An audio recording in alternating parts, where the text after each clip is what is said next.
My family kicked my 7-year-old and me out during Christmas dinner. You should leave and never return, my sister said. Christmas is so much better without you, Mom added. I didn't beg. I just said, then you won't mind me doing this. 5 minutes later, they were begging me to undo it. Technically, I didn't even get to finish my meal.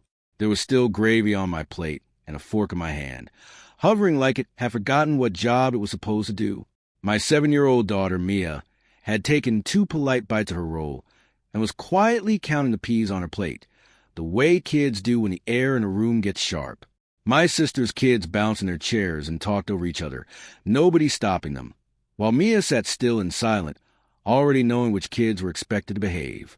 Across from me, my sister Liza was smiling like she'd been practicing in the mirror, that special kind of smile that says, I'm being reasonable, while her eyes are saying, I'm about to ruin your life and call it boundaries. Connor, Eliza's husband, sat beside her, nodding along at nothing, the human equivalent of a screensaver. He'd been hovering around our family for years, always a little too comfortable in my parent house, always acting like the guest room had his name on it. Connor was the kind of man who could watch a building burn down and ask where the marshmallows were. My mother dabbed the corner of her mouth with her napkin, like we were at some elegant holiday dinner and not a slow-motion family car crash. My father stared at his mashed potatoes with the intensity of someone negotiating with them to become a different life. The evening had been tense from the start.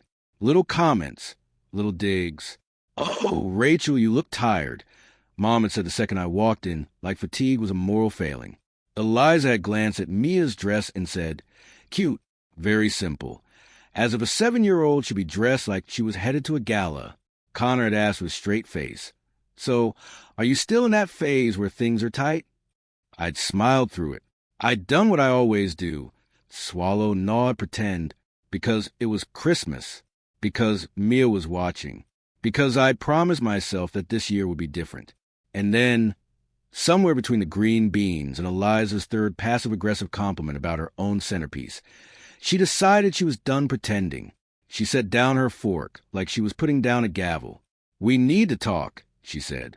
My stomach sank, not because I didn't expect it, because I did, but because I knew exactly what kind of talk this was going to be.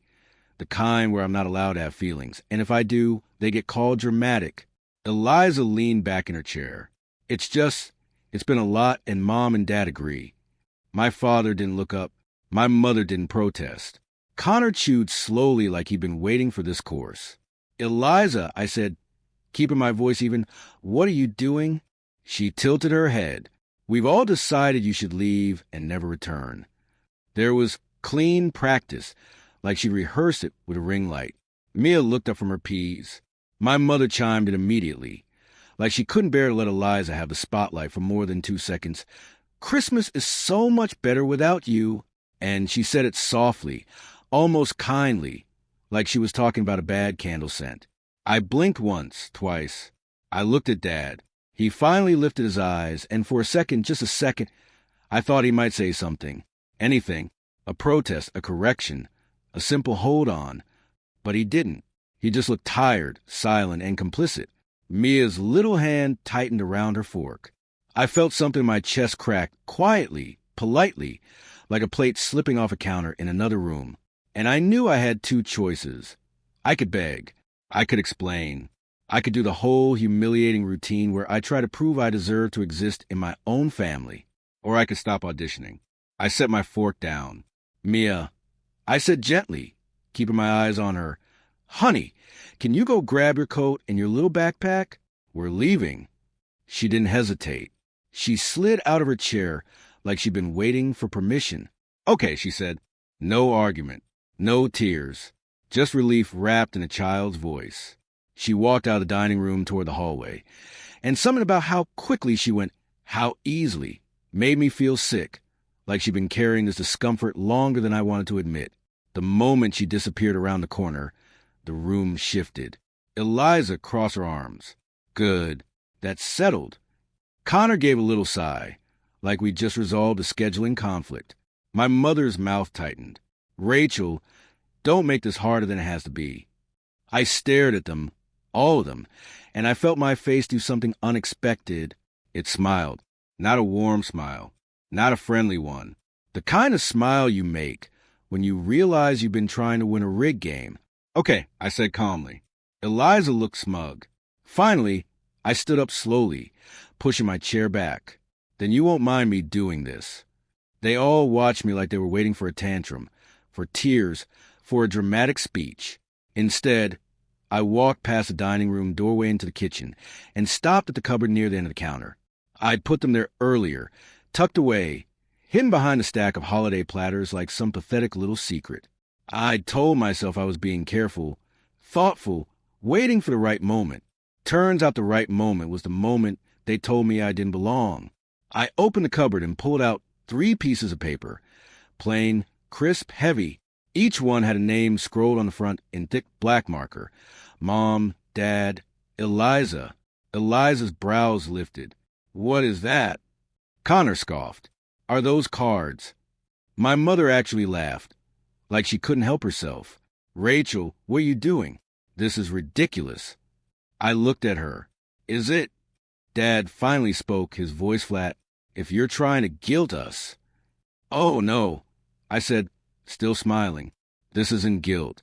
This is just consequences. Eliza stood up, exasperated. You think we need your gifts? You think we're going to miss... Whatever little I didn't let her finish. I took the one labeled Mom and tore it straight down the middle. The sound was soft. Paper ripping shouldn't be that loud, but in that room, it felt like a gunshot. My mother's smile faltered. Rachel. I tore the one labeled Dad next. Slow, clean, deliberate. Dad's face tightened. Connor sat up a little straighter, like his brain had finally loaded. Eliza's smugness cracked at the edges. Stop it.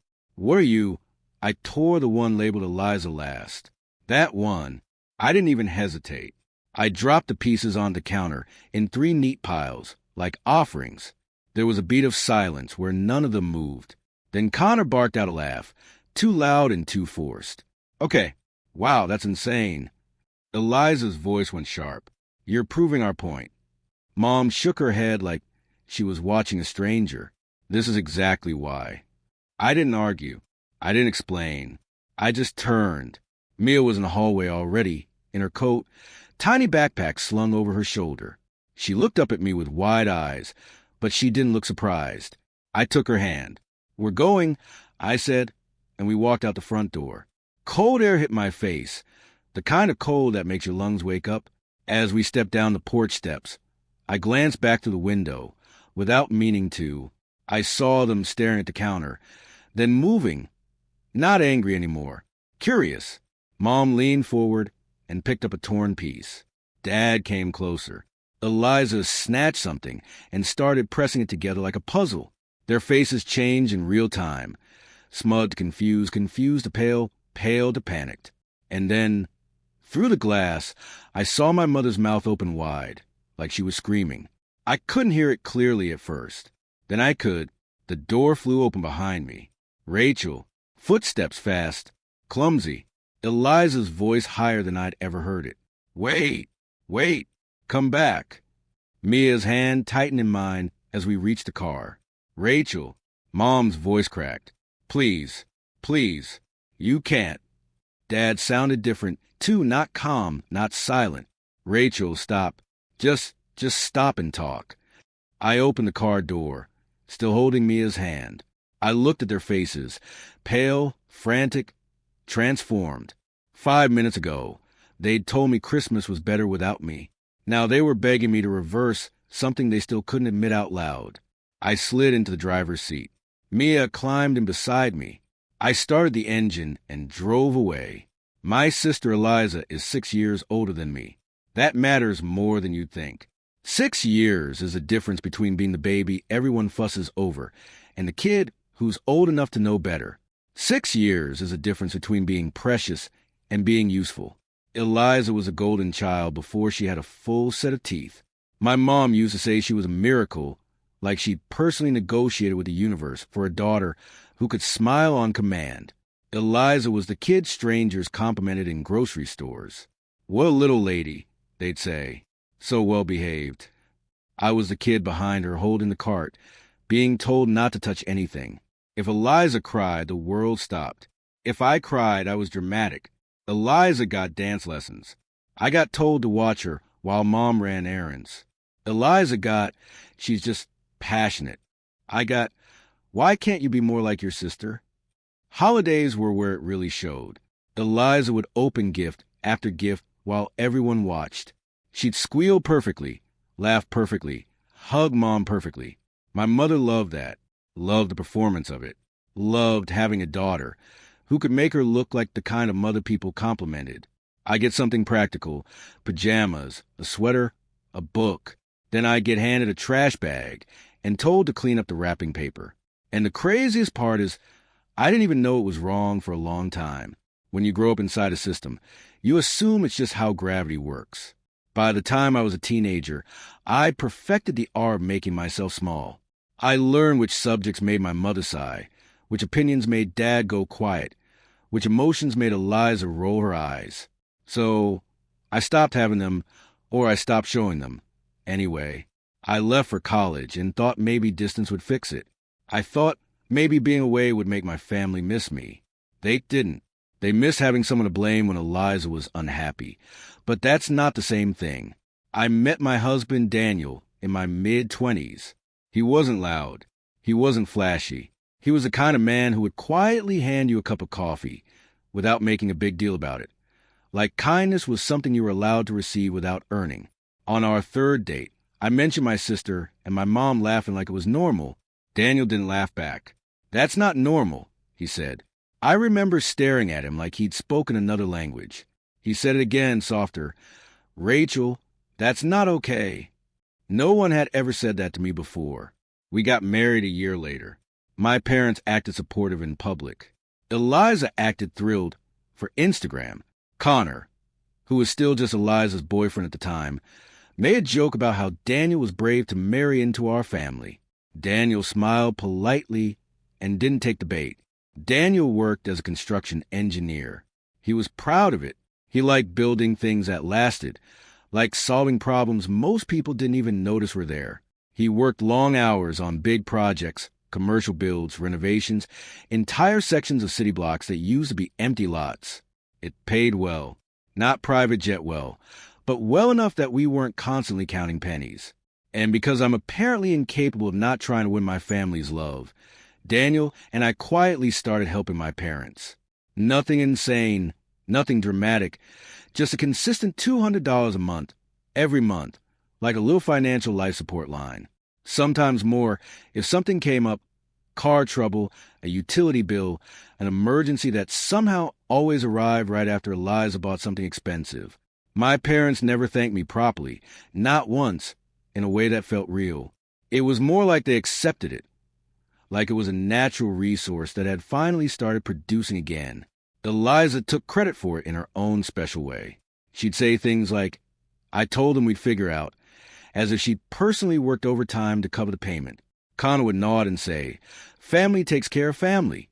And I would swallow the irritation because Daniel would squeeze my hand under the table and remind me without words that I wasn't crazy. Then came the day everything broke. 6 months ago, Daniel died at work. He was on site for a routine walkthrough, a normal day, a day he didn't think would be his last. A scaffold platform collapsed, just gave out under him. Later, we learned there had been complaints, warnings, little corners cut because someone wanted to save time, money, paperwork. They called it a tragic accident in the first statement. Like tragedy is something that just happens randomly, like weather, but the investigation called it preventable. I remember getting the call. I remember the way my body went cold. I remember sitting on my kitchen floor with my phone pressed to my ear and thinking, this can't be real. This can't be my life. Then it was after the funeral. Everything got practical in the worst way. Bills didn't pause because I was grieving. Groceries didn't become free because I'd lost my husband. Mia still needed school clothes and dinners and bedtime stories. And I was suddenly doing all of it alone. The $200 a month to my parents stopped immediately. Not out of spite, out of reality. I could barely keep my own lights on. My family noticed the missing money faster than they noticed my grief. Mom started calling more often, but not to ask how I was. To ask, in that careful voice, whether I was still managing. Eliza asked if I was being smart with my finances. Like Daniel's death was a budgeting issue. Connor made a joke about how life insurance must be nice, and then laughed when no one else did. I didn't ask them for help right away. I lasted longer than I should have because asking my family for anything feels like handing them a weapon. But 1 month I had to. Mia got sick. I missed work. The car needed a repair. The numbers didn't work. So I asked not for a fortune, not for a bailout, just enough to cover the gap. My parents sent a small amount, and then my mother posted about it. A Facebook post with a sad emoji and a smiling family photo like they had just donated a kidney. Sometimes you have to step up for family, she wrote. Even when it's hard, praying Rachel learns to stand on her own again soon. Eliza commented first. We're always here for her. Connor reacted with a thumbs up. I wanted to crawl out of my own skin. I didn't tell anyone that Daniel and I had been sending the money for years. I didn't correct the narrative. I didn't fight. I just stopped asking for anything ever again. And I kept quiet about the one thing that might have changed everything, the payout, because it didn't come right away. It wasn't some magical check that appeared the moment Daniel died. There were lawyers, paperwork, delays, meetings, phone calls that made my stomach twist. The company dragged its feet. Their insurers moved like molasses. Everything took time. I hired someone to handle it because I couldn't carry grief and bureaucracy at the same time without collapsing. For months, it felt like shouting into a void. And then very recently, right before Christmas, it finally came through, a life-changing amount. More money than I'd ever seen attached to my name. I stared at the account balance the way you stare at a stranger who looks exactly like someone you lost, like it couldn't be real. I didn't spend it. Not really. I didn't run out and buy a new car, a new wardrobe, or a new personality. I still looked like myself, still sounded like myself, still had a kid who needed snacks and a bedtime story. But the number was there, and the first thing I thought, because I am apparently committed to learning lessons the hardest possible way, was I should help them. Mom and Dad were older, still working, still drowning in debt they never admitted out loud. Eliza was always between opportunities in the way only people with safety nets can be. Connor had a talent for turning other people's money into our plans. And I thought, maybe this could fix it. Maybe this could buy peace. Maybe, if I walked into Christmas and handed them something big, something that mattered, they'd finally see me as more than a burden. So I took a massive chunk of it and prepared 3 gifts, 3 pieces of paper, 3 names. I drove to their house with Mia in the back seat, telling myself this was a fresh start, telling myself this would change everything. Meanwhile, all they could see was a version of me they created in their heads. The broke widow who showed up at Christmas to ask for more. They chased me all the way to the end of the driveway. Eliza, barefoot on the cold pavement. Mom clutching her coat around her shoulders like she was a victim of the weather. Dad moving faster than I'd seen him move in years. Funny what urgency does when it's tied to money. Rachel. Mom shrieked. Stop. Please undo it. Connor yelled from behind them. Because of course he did. Mia stared out the window. Silent. Her face pale in the dashboard light. I didn't stop the car. I didn't roll down the window. I just drove, not because I was trying to be dramatic, but because I didn't trust myself to speak. Not with Mia right there, hearing every word. Not with my heart hammering in my chest and my hands shaking on the steering wheel. I drove until the streets blurred. I drove until Mia whispered, "Where are we going?" And that's when it hit me. I couldn't go home. Home was a couple of towns away. I planned to stay at my parents' house overnight. That was the whole point. Christmas together, family together, like I could stitch us back into something whole. Now it was late. Mia was exhausted. And I wasn't about to drive 2 hours to the dark with a kid who just watched her grandparents throw her out like trash. So I pulled into the parking lot of a hotel off the highway. Not a motel, not a roadside place with flickering lights and suspicious carpet stains. A real hotel, warm lobby, clean smell, a place where the person at the front desk smiled at Mia like she mattered. Because if I couldn't give my daughter a loving family, I could at least give her a safe room and hot chocolate. I booked a room with 2 beds. Mia kicked off her shoes and climbed onto one of them like she'd been holding her breath all day. I sat on the edge of the other bed and stared at my hands. For a minute, neither of us spoke. Then Mia said softly, "Grandma doesn't like me." My throat tightened. "Mia!" "She doesn't," Mia insisted, her voice small but sure. "She likes Eliza's kids. She always gives them the good presents. She always hugs them first." I felt a sting behind my eyes, sharp and hot. "That's not your fault." Mia shrugged like a kid who has already decided the world is unfair and is just trying to understand the rules. "It's not my fault," she repeated like she was testing the sentence. I took her hand. "No, it's not. And you don't have to make people like you by being quiet or good or small." Mia looked at me like she was hearing something new. "But you do." I froze because she wasn't wrong. Kids don't miss much. They just don't always have the words. I swallowed hard and pulled her into my arms. "I'm sorry," I whispered into her hair. "I'm so sorry." Mia yawned, the adrenaline finally wearing off. "Can we watch a movie?" "Yes," I said, voice thick. "We can watch whatever you want."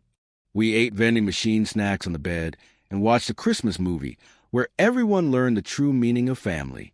Mia laughed at the silly parts. I laughed too, but it came out a little broken. My phone buzzed nonstop on the nightstand. Mom, Dad, Eliza, Connor, over and over. I ignored it while Mia was awake. After she finally fell asleep, sprawled sideways across the bed like a starfish, I stared at my phone until the screen dimmed.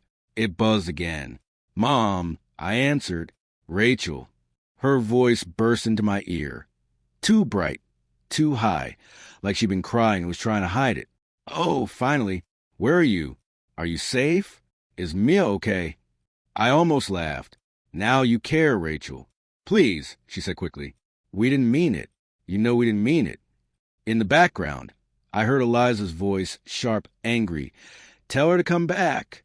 Dad's voice, too, low and tense. Put on speaker. Mom hesitated. Then I heard the click. "Rachel," Dad said, "this is ridiculous. Come back here and fix this." Eliza cut in. "Yeah, stop acting like a martyr. You're ruining Christmas." I stared at the sleeping shape of my daughter and felt my chest go tight again. "You already ruined Christmas," I said quietly. "You told me to leave and never return," with my kid sitting right there. "We were upset," Mom said fast. Emotions were high. "You know how Eliza?" "I do," I said. "I know exactly how Eliza is, and I know exactly how you are. I came to give, not to take. I came to help you, and you treated me like I was there to beg." Eliza snapped. "Don't get to tear something like that up and walk away like it meant nothing." Dad's voice rose. "Rachel, you need to fix this. You can redo it. You can write it again right now." There was not apology, not love, panic. I took a breath. "No," I said. "Not tonight. Not after what you said." Mom's voice cracked. "Rachel, please." "No." I repeated, and this time it felt steady. "Good night." I ended the call and turned the phone face down. My hands were shaking, but my mind was calm in a way I hadn't felt in months. Outside, cars hissed past on the wet road. Inside, Mia slept safe. And somewhere in my parents' house, they were staring at 3 torn pieces of paper and realizing they just voted themselves out the best outcome they'd ever get. For a few days after Christmas, everything went quiet. No calls, no texts, no checking in, not even a passive-aggressive message from Eliza with a prayer hands emoji and a threat hidden behind it. At first, the silence felt like a relief, like the world had stopped shaking long enough for me to breathe. Mia went back to her routine. School, breakfast, homework. She asked fewer questions about Grandma. She didn't mention Christmas again, which somehow hurt more than if she had. I unpacked the suitcase we'd brought for what was supposed to be a family holiday. I folded Mia's little sweater and felt my stomach twist with anger all over again. Then, on the 3rd day, I opened Facebook, and there was a post from Eliza, a photo of her in my parents' living room, smiling in front of the tree like she just won an award. Connor beside her, Mom in the background, holding a mug like she was starring in a wholesome holiday commercial. The caption was long. Of course it was. It started with something about family and betrayal, and ended with something about how some people show their true colors. She didn't use my name at first, which was almost worse, like I was a rumor. Then she did. Rachel showed up on Christmas looking for sympathy, Eliza wrote. And when we finally set boundaries, she humiliated our parents and stormed out. Some people will take everything and still demand more. Comments poured in under it. Aunts, cousins, people I hadn't spoken to in years. Praying for your parents. Some people are so ungrateful. Poor mom and dad. Then Eliza went for the throat. And yes, she wrote before anyone asked, Rachel got a huge payout from Daniel's death, and she won't give her own family a penny. She'd rather punish us and act like a decent human being. I stared at the screen, my hands cold. I profited off my husband's death. That's what she was implying. That I was lucky. That I should be grateful. That I owed them a cut of grief. My phone started ringing again within the hour. The flying monkeys, as my therapist would probably call them if I had the time to get one. Annette, I just think you should apologize. Your parents are devastated. A cousin, Eliza, said you went crazy and ripped up money in front of them. Another cousin, is it true you got paid? That's wild. A message from someone I barely remembered. Family is all you have. I didn't answer at first. I made Mia lunch. I helped her with a math worksheet.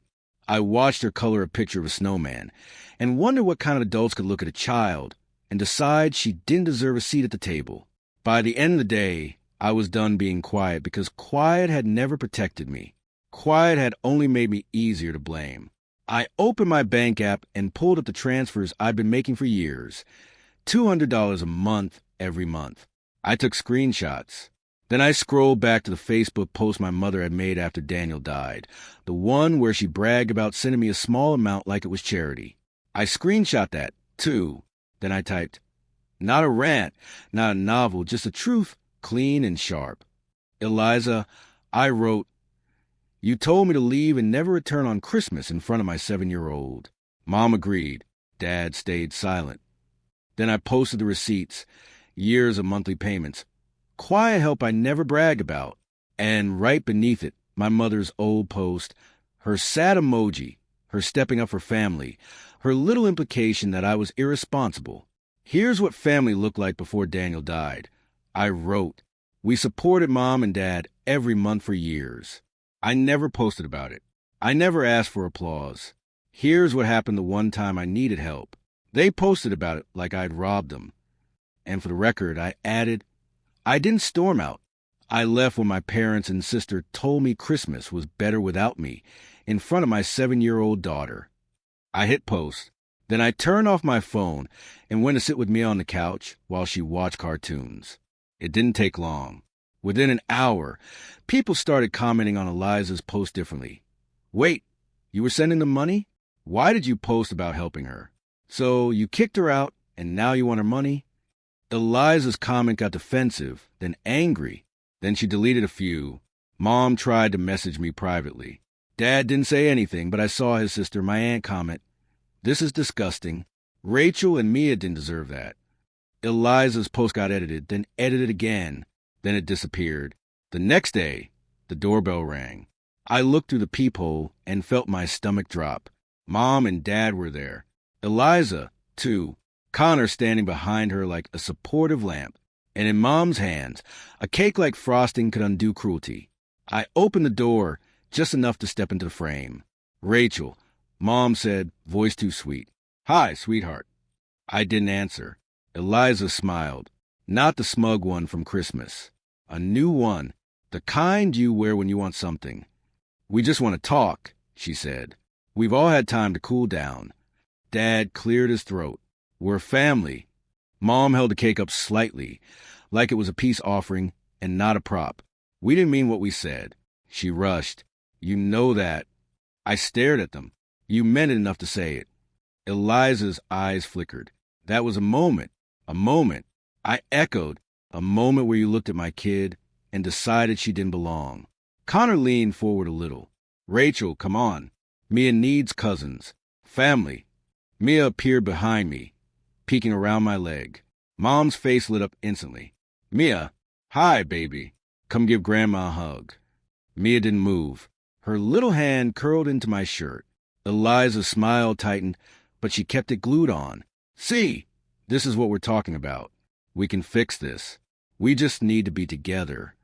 I could practically hear the unspoken part. We just need access. We just need the door open. We just need you close enough to pressure again. I took a breath. No, I said. Calm, flat, final. You don't get to throw us out and then show up with cake and pretend you're kind. You don't get access to my daughter after you proved you don't even see her as family. Dad's jaw clenched. You're being cruel. I looked at him. You taught me. Eliza's mask slipped for half a second. The anger flashed. The entitlement. Then she caught it again, quick as a snake. Rachel, she said softly, don't do something you'll regret. I smiled just a little. I already did something I regret, and it wasn't tearing a paper. I stepped back and closed the door. I locked it, and for the first time in my life, locking someone out didn't feel like cruelty. It felt like protection. About 8 months have passed since that Christmas. Long enough for the noise to fade. Long enough for the truth to settle into places that can't be argued with anymore. The settlement was $2 million. I never said out loud back then because it didn't feel real, and because I knew the moment I did, it would stop being about grief and start being about entitlement. I had planned to give my family around $500,000 of it, enough to pay off my parents' mortgage and debts, enough for them to retire without panic, enough to give Eliza a clean reset instead of another scramble. They didn't get a single dollar. Instead, I bought a modest house outright. Nothing flashy, just solid, quiet hours. Most of the money went straight into long-term savings and conservative investments. Mia has a college fund now, a trust, and an emergency cushion, so her future never depends on people who decide her worth based on convenience. Money didn't erase the grief. I wish it worked like that. Daniel is still gone. Some mornings still hit hard. Mia still asks about her dad in small sideways ways. Questions at bedtime, pauses where she expects someone to answer. The difference is that the grief isn't tangled up with fear anymore. We're sad, but we're safe. Mia doesn't ask about Grandma now. She doesn't wonder why she wasn't wanted. She laughs more. She sleeps better. She knows this house is hers. Through the grapevine, I've heard what happened to them. My parents sold the house. Retirement fell apart. Relationships fractured. And the part that really broke them wasn't just the money. It was knowing exactly how close they were. They've told people, complained about it, replayed it. That $500,000 haunts them. I thought keeping the money might haunt me, too. It doesn't. What would have haunted me is teaching my daughter that cruelty deserves rewards. I still grieve the family I hoped I had. But I chose my child's safety over approval, and that choice finally chose me back. So, tell me, did I go too far or not far enough? Let me know in the comments and subscribe for more.